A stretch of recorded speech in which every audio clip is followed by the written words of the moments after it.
बड़ा संदेश देती तस्वीर, जिसमें आप एक ही तस्वीर में, एक फ्रेम में चंद्रबाबू नायडू के साथ बैठे नीतीश कुमार को देख पाएंगे, जिन पर देश भर की नजरें टिकी हुई थी।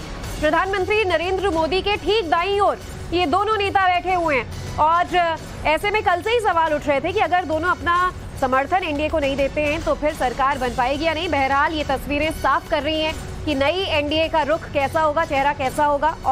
और अगर ज्योति तस्वीरों के भी हिसाब से देखें, प्रधानमंत्री मोदी के ठीक बगल में चंद्रबाबू नायडू, उनके ठीक बगल में नीतीश कुमार, यानी कल भी जो प्रधानमंत्री नरेंद्र मोदी ने बीजेपी हेडक्वार्टर से जो भाषण दिया था उसमें बीजेपी की जीत से ज्यादा उन्होंने एनडीए को किस तरीके से समर्थन मिला है, एनडीए किस तरीके से सरकार बनाएगा, इस बात का जिक्र किया था। यानी बीजेपी से ज्यादा एनडीए का नाम लिया था। समय की जरूरत भी है और ये सब कुछ जो परिस्थितियां हैं वो सिटिंग ऑर्डर में दिखाई भी दे रहा है। सभी नेताओं ने एक दूसरे से मुलाकात की है, बातचीत की है। नई सरकार कैसी होगी शायद उस पर भी चर्चा, कुछ डिमांड लिस्ट आई है संभवतः उसकी भी चर्चा, लेकिन हाँ उस तस्वीर का इंतजार है जब राष्ट्रपति से मुलाकात होगी।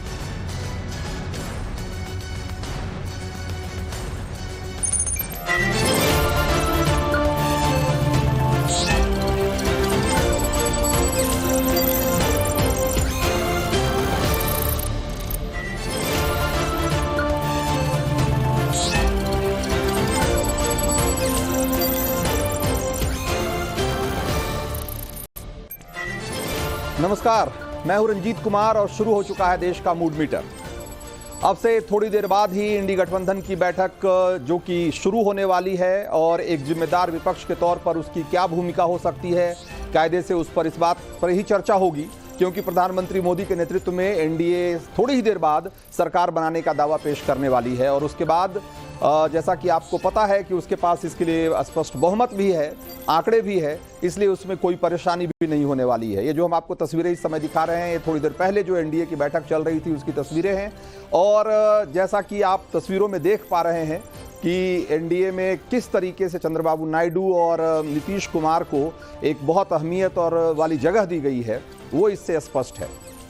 बावजूद इसके ये कल से माहौल बनाने की कोशिश की जा रही है कि मोदी की जो तीसरी सरकार होगी वो बहुत दमदार नहीं होगी, असरदार नहीं होगी, नीतीश और नायडू कभी भी पलट सकते हैं और मोदी सरकार मुश्किल में फंस जाएगी। क्या वाकई ऐसा हो सकता है? वैसे पॉलिटिक्स में होने को तो कुछ भी हो सकता है, लेकिन समझने वाली बात यह है कि पॉलिटिक्स में कुछ भी अनायास नहीं होता, यूं ही नहीं होता।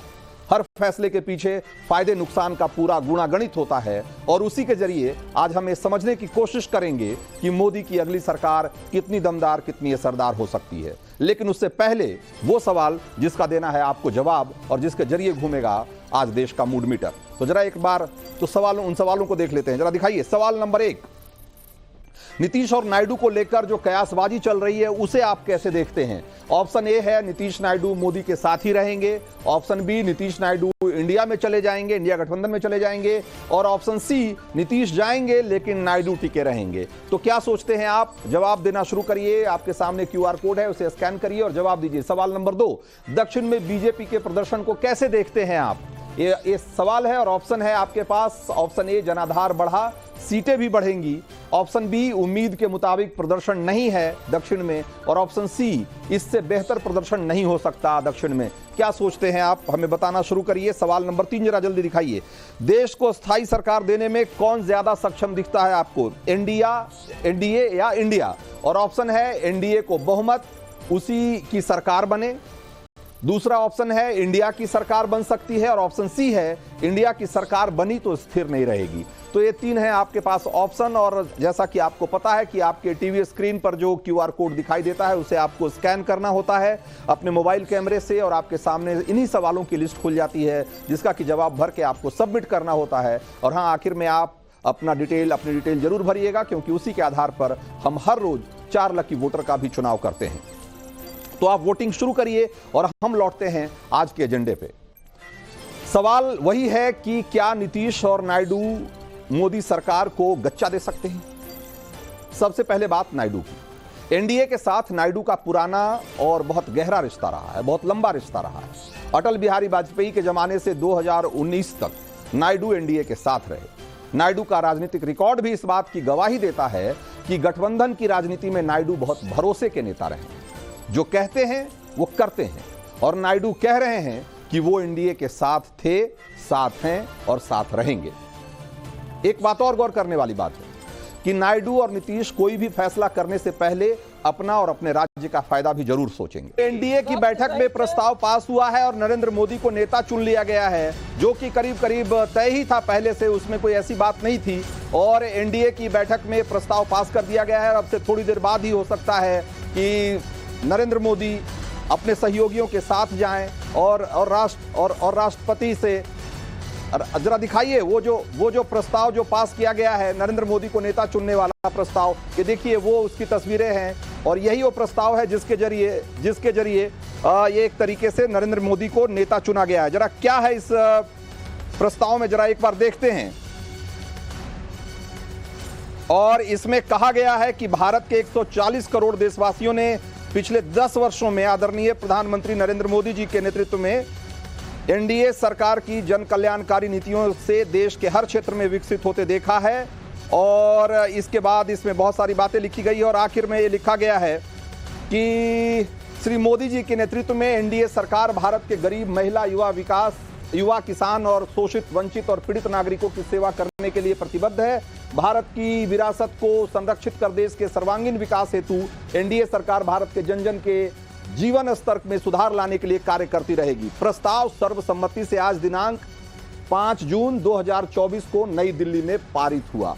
और इसमें क्या प्रस्ताव था कि हम सभी को गर्व है कि 2024 का लोकसभा चुनाव एनडीए ने आदरणीय श्री नरेंद्र मोदी जी के नेतृत्व में एकजुटता से लड़ा और जीता। हम सभी एनडीए के नेता आदरणीय नरेंद्र मोदी जी को सर्वसम्मति से अपना नेता चुनते हैं। और जरा देखिए वो ये एनडीए की ग्रुप लिस्ट है जिसमें कि देखिए कि कौन कौन नेता हैं और कौन कौन सी पार्टी के लोग हैं, उसमें सब शामिल हैं। आप देखिए नरेंद्र मोदी जाहिर सी बात है प्रधानमंत्री के उम्मीदवार के तौर पे हैं ही, जेपी नड्डा बीजेपी की तरफ से, Rajnath Singh BJP, Amit Shah, Chandrababu Naidu TDP, Nitish Kumar JDU, Eknath Shinde Shiv Sena Shinde गुट हैं, HD Kumaraswamy JDS, Chirag Paswan, Jitan Ram Manjhi, Pawan Kalyan Janasena party और सुनील तटकरे एनसीपी, अनुप्रिया पटेल अपना दल सोनेलाल और Jayant Chaudhary RLD, Praful Patel NCP, Pramod Boro UPPL, Atul Bora AGP, Indra Hang Subba SKM और सुदेश महतो आजसू, राजीव रंजन सिंह जेडीयू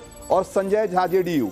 ये है वो लिस्ट जिसमें कि उनके पार्टी के सभी इसके कोऑर्डिनेटर पार्टी के कोऑर्डिनेटर विनोद तावड़े बनाए गए हैं और तरुण चुग को बनाया गया है। तो ये है एनडीए की ग्रुप लिस्ट।